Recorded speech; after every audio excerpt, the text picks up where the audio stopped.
Hello everyone, so today I'm bringing you another book review, and this time it's gonna be on the wonderful Flame in the Mist by Renee Idier. So if you want to hear my thoughts on the book, I'm gonna tell you everything I can about it, and yeah, I'm gonna tell you what I liked, what I didn't like, in which cases you should read it or not, and at first I'm gonna tell you what it actually is. So let's jump right into it. The first thing I'm gonna tell you is, what the heck is this book about? And please, can we take a moment to appreciate how freaking beautiful this is? Like, it's one of the most beautiful books I have on my bookshelves. I can't get over it. So, this book has been advertised as a Mulan retelling, and I feel like I read something on Goodreads that, like, people were actually kind of disappointed with it because it was not completely like a Mulan retelling, and I don't remember Mulan that much. But I think that Mulan is set in China, this is set in Japan. Mulan, like, pretends to be a boy to go to war, I think, but in this book it's not really that case. The main character, I don't know how to pronounce her name, so I'm just gonna call her the main character. She pretends to be a boy as well, but it's not to go to war, it's to get information and stuff. I'm not gonna tell you more because that would be a spoiler, and it's not gonna happen in this video, so. But what I would say is maybe it's not completely the same thing, but the vibe is quite similar. And I mean, there's the plot of, like, the girl pretends to be a boy. But yeah, I guess don't expect it to be completely like Mulan retelling, but I did not mind that. Like, when it comes to that, I didn't have a single problem. So this book is basically about a girl who's from, like, quite a rich family, and she's supposed to get married with just a guy from the royalty something.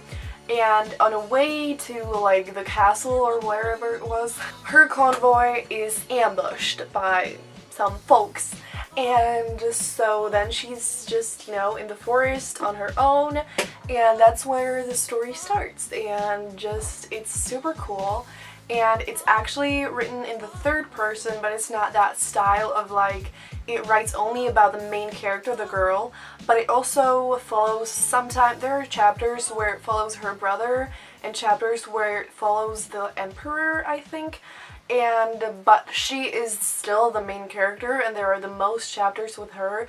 But what bothered me about it a little bit was actually the chapters where it wasn't about her, because I guess it added a little something to the story, plus, like, it showed you the background and some other, like, plot thingies that you didn't know about. But I just thought that, like, for me, that was kind of like, I didn't find it necessary, but I guess it was important for the story, so that's just my personal preference. I wish it was just the whole thing was about her only, but I mean, it was mostly about her, so I don't really have that much to complain about.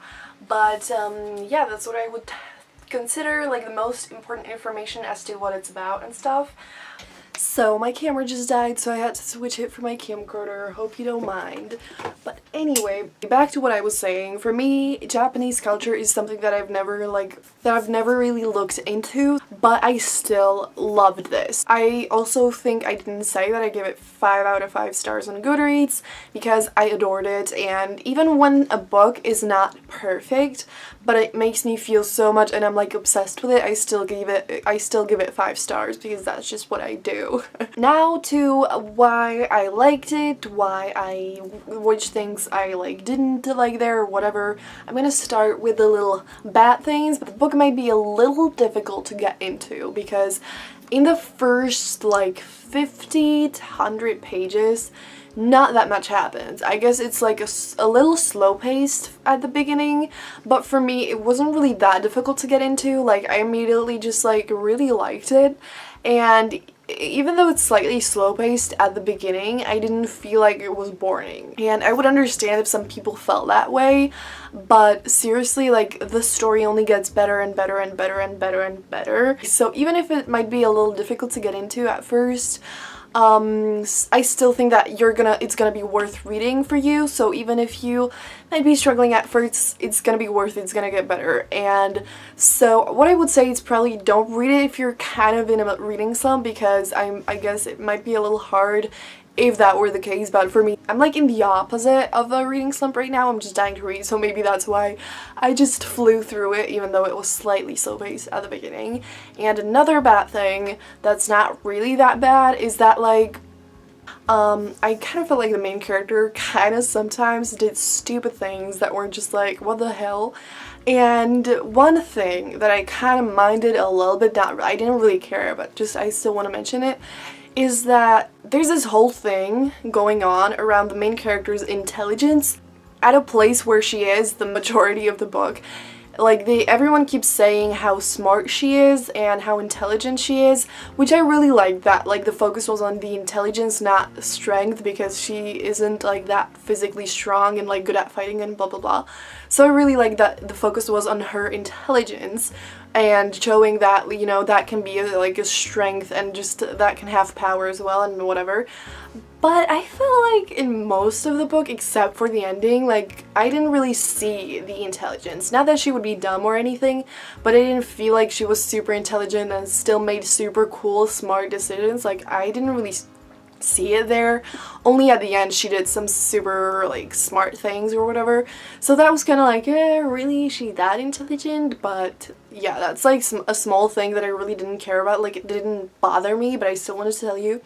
But then moving on to the great, awesome things. It's super captivating and it has a lot of descriptions in it, but I feel like Renee manages to write such good descriptions and it still doesn't, like, make it boring, and it's still super captivating and still super fun. And like I said, at the beginning it's slightly slow-paced, but then it's really action-packed and, like, fast-paced and cool, and some really cool things keep happening. I flew through it, even though I was afraid that it would be difficult to get through. I still, like, flew through it. I literally read it pretty much in one sitting. Like, during one day, I just read the whole day and I finished reading this book. So it's super fun and super captivating. The writing is beautiful. I loved it. There are not that many of dialogues, and some of them felt overly too, like, dramatic and slightly strange, but that's maybe because it's just, like, kind of historical, and I felt like it fitted the characters and, like, the story and whatever, so I guess that's not really anything, like, bad. It just, I'm not really used to that kind of dialogues. But yeah, if you're expecting a book with a lot of dialogues, there are not many dialogues. There are more descriptions, but there are still some dialogues, especially, like, in the middle to the end. At the beginning there are not many dialogues at all, so that's maybe why it's kind of slow-paced at the beginning. But it's seriously awesomely written, and what I think a lot of people will adore is that you won't expect anything. Like, there's so much that's, like, something seems like it's some kind of way, but then you realize and learn that it's actually completely different. And there's a lot of cool plot twists and stuff, so if you're a fan of that, then you're definitely gonna like this. It's something that I don't look for. I don't really care if I expect something or not, because I usually expect everything in a lot of the books that I read, so I'm, like, used to that. But it's still quite nice to, you know, read a book where I don't really see a lot of the things coming.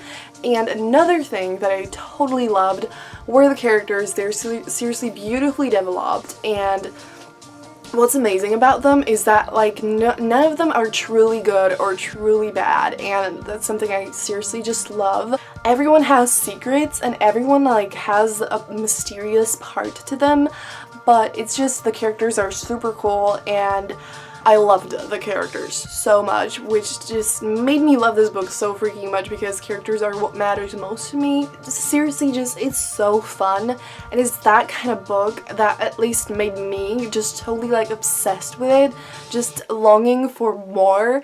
And actually, I thought this was a standalone for whatever reason, even though books like this are usually not standalones. I just thought so, and so I came to the end, and it was, like, you know, open, like, it wasn't finished, and I was just like, what? No, I just want to learn more. I want more, please.